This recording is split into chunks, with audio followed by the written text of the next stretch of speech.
Assalamualaikum warahmatullahi wabarakatuh.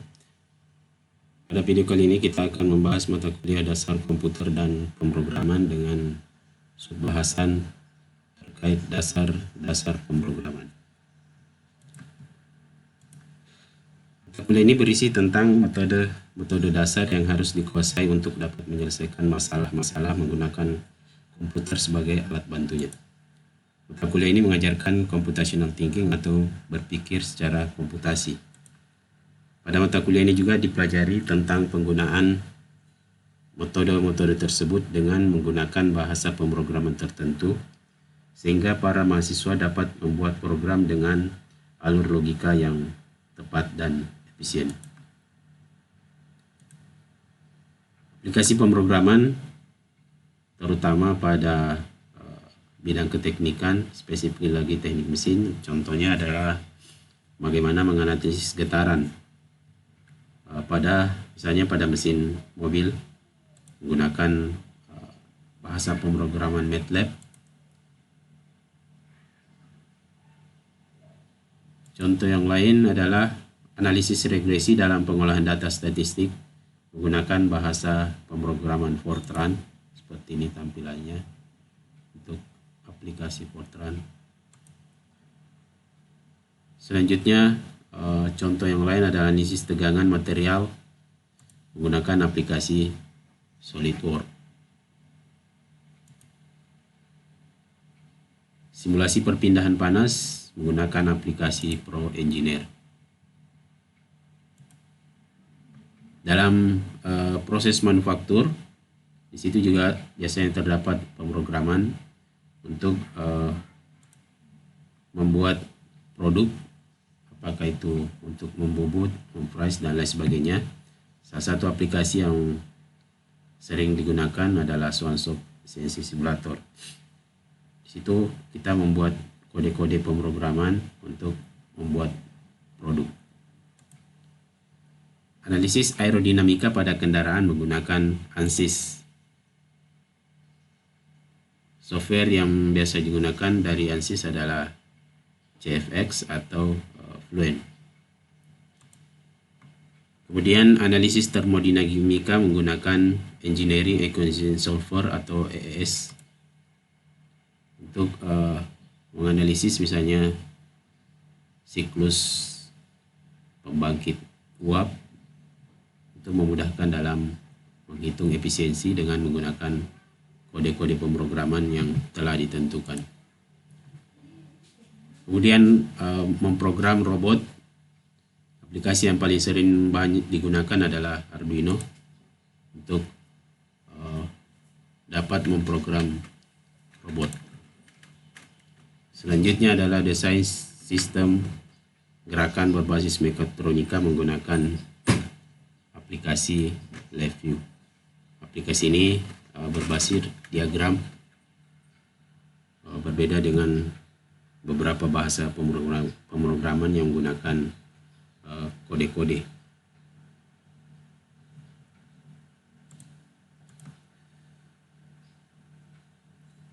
Sebagai ilustrasi bisa dilihat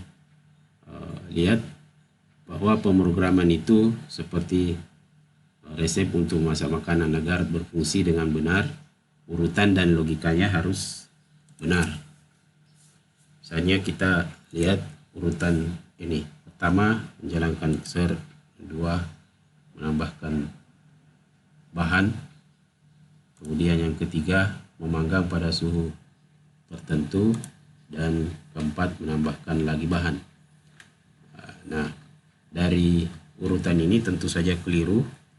Dan apa yang ingin dihasilkan tentu tidak sesuai dengan harapan. Seperti itulah pemrograman berlangsung, harus mengikuti prosedur dengan urutan dan logika yang sesuai. Jadi program adalah kumpulan instruksi atau perintah yang diberikan kepada komputer untuk melaksanakan tugas tertentu.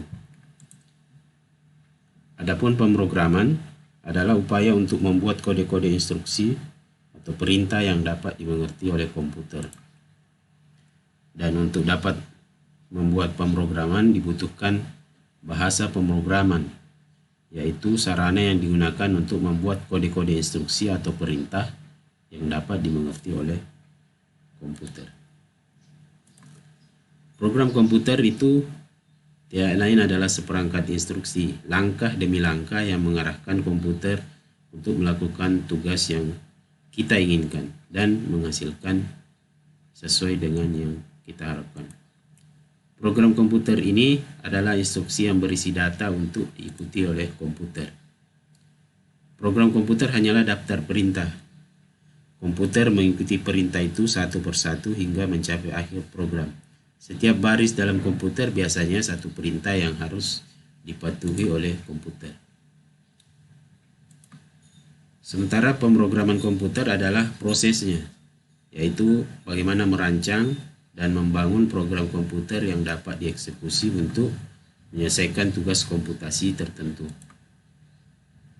Ini tentu saja adalah proses yang melibatkan banyak langkah, identifikasi dan definisi masalah, mengembangkan solusi komputer untuk hal yang sama dan menyiapkan urutan instruksi yang dapat dijalankan di komputer.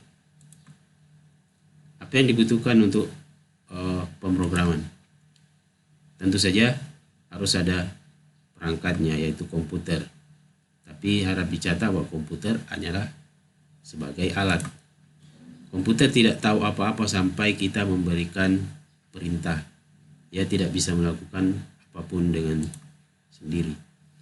Nah, untuk dapat menyelesaikan masalah menggunakan komputer, maka kita membutuhkan serangkaian instruksi untuk memecahkan masalah tersebut, sehingga komputer dapat menyelesaikan masalah itu menurut instruksi-instruksi yang sudah ditentukan. Bekerjanya komputer sangat tergantung pada instruksi-instruksi yang diberikan, dan komputer tidak diharapkan berbuat menyimpang dari instruksi-instruksi itu.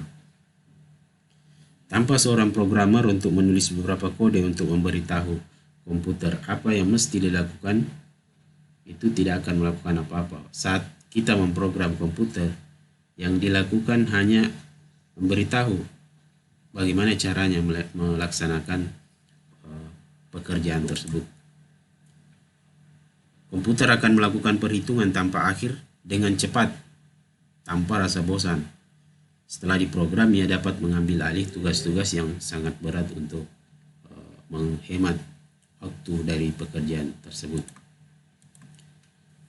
Berapa instruksi dasar yang akan diberikan pada komputer? Itu yang pertama adalah instruksi masukan atau instruksi keluaran, input dan outputnya. Instruksi masukan, kita memberikan perintah untuk dia membaca data berasal dari peralatan masukan. Itu diproses komputer. Ada instruksi keluaran, kita memerintahkan mengeluarkan hasilnya untuk dikeluarkan di peralatan output. Ada instruksi aritmetik, yaitu memproses aritmetika yang akan dilaksanakan oleh komputer. Ya, tentu saja yang operasi-operasi matematika seperti penjumlahan, pengurangan, perkalian, pembagian, dan perpangkatan. Umumnya program-program di bidang teknologi dan ilmu pengetahuan. Kemudian ada instruksi percabangan dan kontrol, decision and control. Proses percabangan misalnya dalam program diagram alir atau flowchart yang digambarkan dengan simbol pertanyaan berbentuk belah ketupat. Tiap simbol minimal menimbulkan dua jalur. Ada jalur positif dan jalur negatif atau sebaliknya. Kondisi positif adalah keadaan seperti yang dinyatakan dalam simbol. Kondisi sebaliknya atau negatif itu biasanya diberikan tanda ya atau tidak untuk menunjukkan kemana arah proses itu berlanjut. Proses kontrol dalam program komputer pada dasarnya memakai 3 struktur dasar, yaitu proses berurutan atau sekuensial, proses yang merupakan pilihan, biasanya dinyatakan dengan bahasa-bahasa penggunaan istilah if. Kemudian proses pengulangan atau looping, proses yang terjadi secara berulang-berulang sampai mendapatkan syarat yang dipenuhi. Proses yang berurutan merupakan proses yang dilakukan berurutan dalam komputer. Misalnya setelah suatu pernyataan dilaksanakan diikuti pernyataan berikutnya. Sementara pernyataan if atau if statement adalah proses merupakan hubungan antara kondisi dan aksi. Kondisi dapat diartikan sebagai syarat, keadaan atau status, sedangkan aksi adalah tindakan, kegiatan atau langkah. Selanjutnya mengenai bahasa pemrograman. Bahasa pemrograman adalah bahasa yang digunakan untuk menulis instruksi yang dimengerti oleh komputer. Bahasa pemrograman adalah program komputer. Ada banyak jenis bahasa pemrograman, mulai dari yang paling rendah yaitu bahasa mesin, biasanya tersusun dari kode biner atau angka 1 dan 0. Kemudian ada yang level rendah, low level, misalnya bahasa rakitan atau assembly. Contoh sintaks, ADD, dan MOV. Ada bahasa yang level tinggi, high level, misalnya Pascal, C atau C++, Java, Basic, Fortran, MATLAB, dan sebagainya.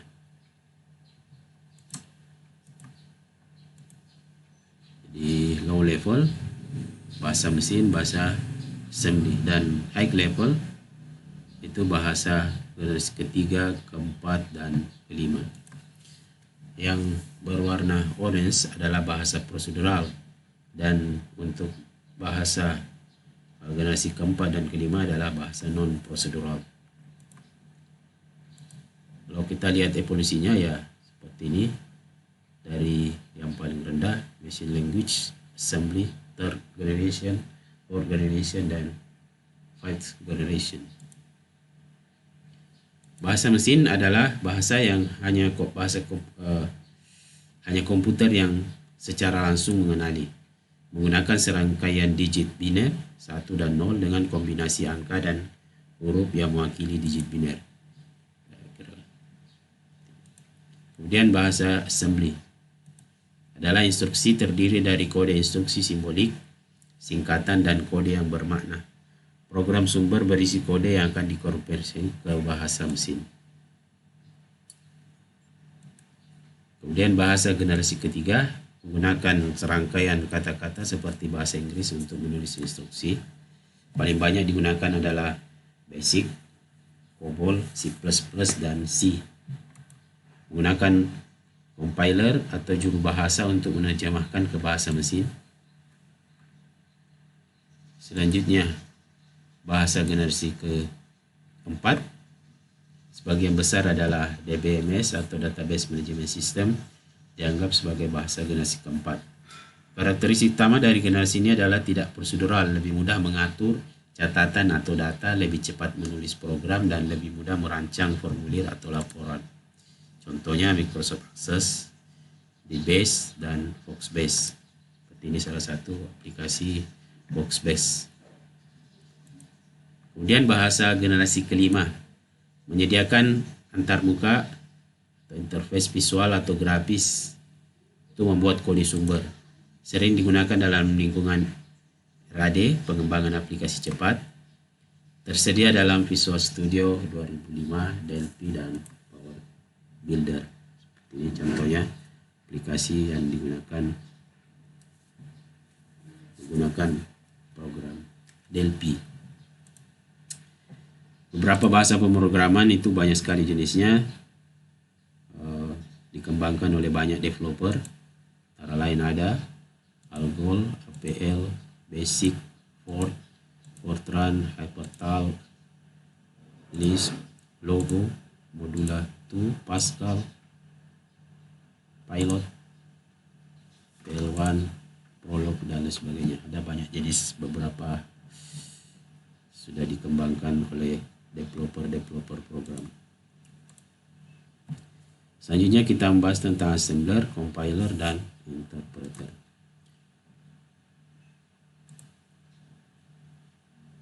Bahasa translator atau language translator itu di mana komputer hanya mengenali bahasa mesin 0 dan 1, sementara manusia justru tidak mengerti bahasa mesin, maka harus ada yang menghubungkan itu. Assembler adalah menerjemahkan dari bahasa assembly ke bahasa mesin. Sedangkan compiler, program yang mengubah seluruh program sumber menjadi bahasa mesin sebelum menjalankannya. Dan interpreter, program yang menerjemahkan dan mengeksekusi satu pernyataan kode program pada suatu waktu. Seperti ini tampilannya kalau menggunakan assembler. Kemudian compiler, supaya perintah dalam bahasa pemrograman yang digunakan, assembly maupun bahasa tingkat tinggi, dapat dipahami oleh komputer dan dapat dijalankan oleh mikroprosesor, maka perintah tersebut harus diterjemahkan terlebih dahulu ke bahasa mesin. Ini yang disebut proses kompilasi atau compiling. Program atau software yang digunakan untuk proses kompilasi disebut compiler. Untuk bahasa pemrograman Pascal, compiler yang biasa digunakan antara lain Turbo Pascal atau Free Pascal. Ini urutan-urutan dari proses yang terjadi pada proses kompilasi atau compiling.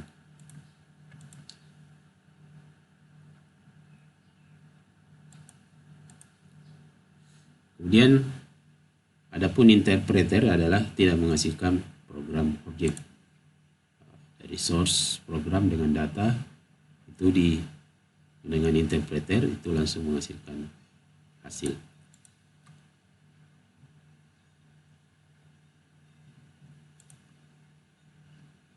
Pentingnya bahasa pemrograman. Bahasa pemrograman mengizinkan pengguna untuk mengarahkan komputer untuk melaksanakan berbagai macam tugas yang telah ditentukan. Nah, di sini diperlukan skill dari seorang pembuat program atau programmer. Dalam hal ini tentu saja adalah orang yang berkecimpung di bidang komputer, ilmuwan komputer atau insinyur perangkat lunak. Ini merupakan pusat ilmu komputer. Jadi pemrograman adalah objek penting yang dipelajari dalam ilmu komputer. Nah, dengan mempelajari bahasa pemrograman, pada dasarnya adalah kita dapat meningkatkan keterampilan untuk berpikir secara logis, sistematis, ada urutan-urutan, dan tentu saja berpikir kritis. Dengan program yang dibuat, kita bisa menyelesaikan sebuah masalah dengan memilih beberapa alternatif, antara lain pertimbangan waktu dan biaya. Proses pemrograman adalah serangkaian kegiatan yang dilakukan untuk mengembangkan dan mengimplementasikan program komputer.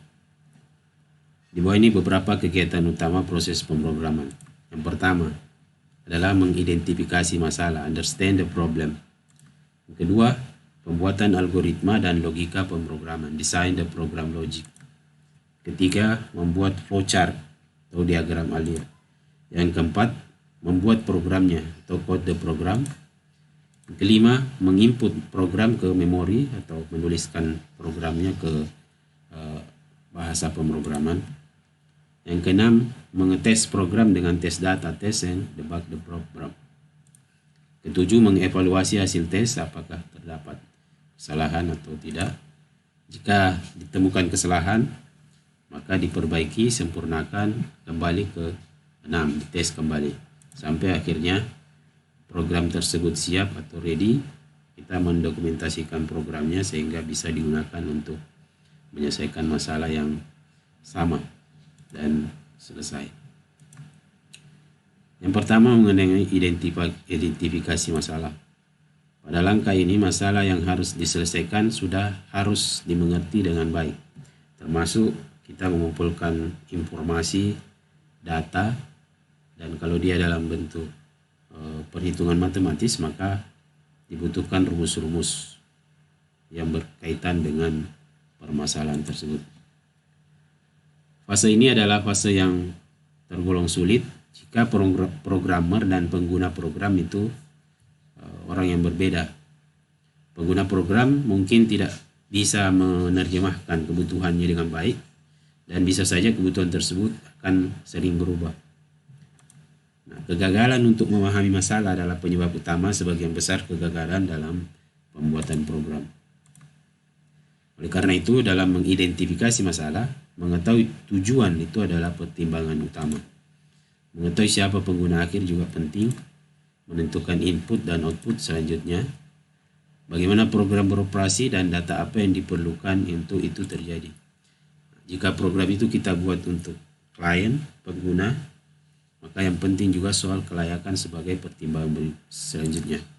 Berapa banyak programmer yang dibutuhkan, apakah proyek sesuai dengan anggaran, apakah proyek memiliki garis besar yang realistis. Langkah kedua adalah membuat algoritma. Algoritma adalah prosedur menyelesaikan suatu masalah beserta urutan-urutannya dengan menggunakan kata-kata dan kalimat biasa bahasa manusia, apakah bahasa Inggris, bahasa Indonesia, dan sebagainya. Dalam ilmu komputer dan matematika, algoritma didefinisikan sebagai prosedur dari berbagai macam langkah penghitungan, penalaran secara otomatis sampai pemrosesan data. Algoritma juga diartikan sebagai metode yang diekspresikan lewat rangkaian dan instruksi yang dijamarkan untuk menghitung. Secara garis besar, algoritma dimulai dengan input dan kondisi awal, deskripsi, eksekusi, dan yang terakhir menghasilkan output. Kemudian berikutnya pembuatan flowchart. Salah satu alat penting yang digunakan dalam mengembangkan solusi dan penyusunan dari algoritma adalah diagram alir atau flowchart. Flowchart ialah diagram atau gambaran dua dimensi prosedur penyelesaian suatu masalah dengan urutan-urutan menggunakan simbol-simbol standar. Flowchart menyediakan representasi visual dan grafis dari solusi sementara, biasanya disertai dengan kode pseudo atau menulis logika program dalam bahasa sederhana seperti pernyataan penjelas. Logika yang digambarkan menggunakan alat ini yang dapat ditulis menggunakan bahasa pemrograman apapun. Kemudian berikutnya adalah pembuatan program. Pembuatan program adalah proses mentransformasikan solusi penyelesaian yang dijelaskan dari algoritma dan flowchart menjadi program komputer yang sebenarnya. Perlu memilih bahasa pemrograman yang sesuai dengan menggunakan aturan sintaks dan semantik bahasa, sesuai dengan tipe bahasa pemrogram yang dipilih, mengkonversikan semua algoritma dan diagram alir dengan tepat dalam bentuk kode-kode tertentu. Beberapa bahasa pemrograman umum termasuk Fortran, Python, C, Visual Basic, dan MATLAB. Sintaks berarti cara yang benar atau tata bahasa dari menulis perintah atau serangkaian perintah, termasuk opsi yang tepat dan pernyataan baris perintah, option and command line statement. Semantik berarti makna logis dari suatu pernyataan terpisah dari struktur gramatikal, aturan dan peraturan yang mengatur bahasa tertentu. Kemudian proses selanjutnya adalah pengujian program. Setelah pengkodean selesai, maka tentu kita harus menginput program ke komputer, sekaligus komputer akan mengkompilasi program itu dalam kode mesin. Kompilasi di sini adalah mengubah kode sumber, misalnya program pengguna yang ditulis menggunakan bahasa tingkat tinggi menjadi kode mesin yang merupakan bahasa yang dimengerti mesin. Kompilasi dapat menghasilkan jenis kesalahan tertentu pada saat pengujian ditunjukkan oleh komputer setelah prosesnya selesai. Kesalahan ini harus diperbaiki dan kemudian dikompilasi ulang. Proses berlanjut hingga program bebas kesalahan. Selanjutnya kita memverifikasi bahwa program kita melakukan semua yang seharusnya dilakukan. Biasanya program komputer tidak berfungsi dengan benar saat pertama kali. Ada 3 jenis kesalahan yang biasanya ditemui, yaitu penulisan, sintaks, semantik atau logika, dan runtime pada saat eksekusi.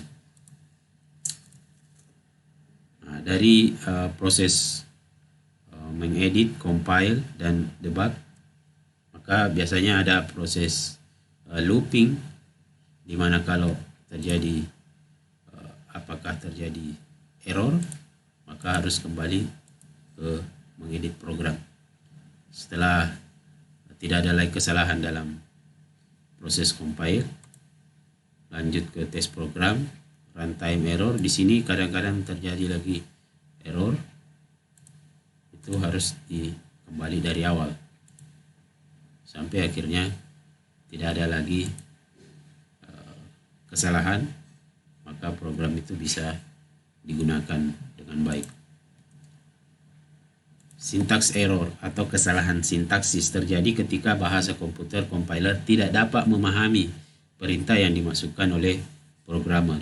Ya, biasanya dalam kesalahan pengetikan. Ketika kesalahan seperti terjadi, komputer menolak program mencetak pesan kesalahan. Kesalahan ditemukan saat kompilasi dan sangat mudah diperbaiki. Dalam banyak kasus, kesalahan ini muncul karena kesalahan ejaan. Seperti tadi, komanya kurang, kemudian kata-katanya kurang huruf, dan lain sebagainya. Misalnya, tulis write, E-nya tidak dituliskan. Contoh dalam C++, jika kita mengetik code bukannya code, ini menyebabkan kesalahan sintaksis. Kemudian kesalahan kedua adalah kesalahan semantik atau logika. Kesalahan logika disebabkan oleh kesalahan yang dibuat oleh pemrogramer saat coding program. Komputer tidak mendeteksi kesalahan logika. Misalnya untuk menghitung ini program, misalnya untuk menghitung gaji karyawan, rumusnya gaji bersih, gaji dasar plus tunjangan dikurangi pengurangan. Tapi pada saat dituliskan pengkodean, gaji bersih, gaji dasar, kurang gaji dasar, tunjangan, dan seterusnya. Ini hasilnya akan salah, tapi komputer tidak akan mendeteksi. Jadi hanya programmer yang mampu mendeteksi kesalahan semantik atau logika. Kesalahan semacam ini hanya dapat dideteksi dengan pengetesan. Jadi ketika hasilnya berbeda dengan seharusnya, maka tentu kita bisa mengambil kesimpulan bahwa ada kekeliruan dalam penulisan program. Kesalahan mudah dideteksi dengan menjalankan beberapa contoh masalah yang kita sudah tahu jawabannya. Sebagian besar kesalahan ini hanya dapat dihilangkan dengan merancang program dengan benar. Pemindaian lengkap dan proses dry run yang berjalan dengan hati-hati adalah beberapa cara di mana kesalahan ini dapat dihapus. Kesalahan berikutnya adalah kesalahan runtime atau execution error. Kesalahan runtime adalah kesalahan yang ditemukan setelah kompilasi bebas kesalahan pada saat pelaksanaan program. Kesalahan eksekusi juga disebut kesalahan runtime. Contoh umumnya adalah loop tak terbatas. Jadi terjadi proses berulangan yang tidak pernah berhenti karena diberikan persyaratan yang tidak masuk dalam logika. Keluarannya yang benar hanya untuk data yang dipilih. Data salah atau dalam urutan yang salah. Nama filenya salah. Baik kesalahan pemeriksaan ini muncul ketika kuantitas dibagi 0 atau angka yang hampir sama dengan 0. Debugging versus testing. Debugging adalah proses mengidentifikasi akar penyebab kesalahan dan memperbaikinya. Adapun testing adalah kita melakukan proses mendeteksi kesalahan secara keseluruhan, mulai dari awal sampai akhir. Dan yang terakhir dari proses atau langkah-langkah dalam pembuatan program komputer adalah mendokumentasikan program. Dokumentasi program mengacu pada prosedur tertulis tentang cara menjalankan program, memasukkan data, masalah apa yang diharapkan, cara menanganinya, dan lain-lain. Dokumentasi suatu program akan terdiri dari diagram alif atau kode semu, daftar program, dan pernyataan tertulis, algoritma, dan prosedur yang terlibat. Dokumentasi diperlukan untuk pemeliharaan program. Tanpa dokumentasi yang tepat akan sulit mengubah program di kemudian hari. Ketika kita menghadapi eh, permasalahan yang mirip dengan eh, yang pernah dibuat, maka kita akan mudah jika program itu terdokumentasi, mengubah program sesuai dengan kasus baru yang dihadapi. Dokumentasi harus terjalin dengan seluruh fase proses pemrograman, terutama dengan desain dan implementasi, karena dokumentasi dari seharusnya memungkinkan individu untuk memahami logika program. Demikian materi pengantar dasar pemrograman. Selanjutnya dalam video yang lain kita akan membahas mengenai pembuatan flowchart dengan lebih spesifik, urutan langkah yang harus dipenuhi dalam pembuatan program. Terima kasih. Wassalamualaikum warahmatullahi wabarakatuh.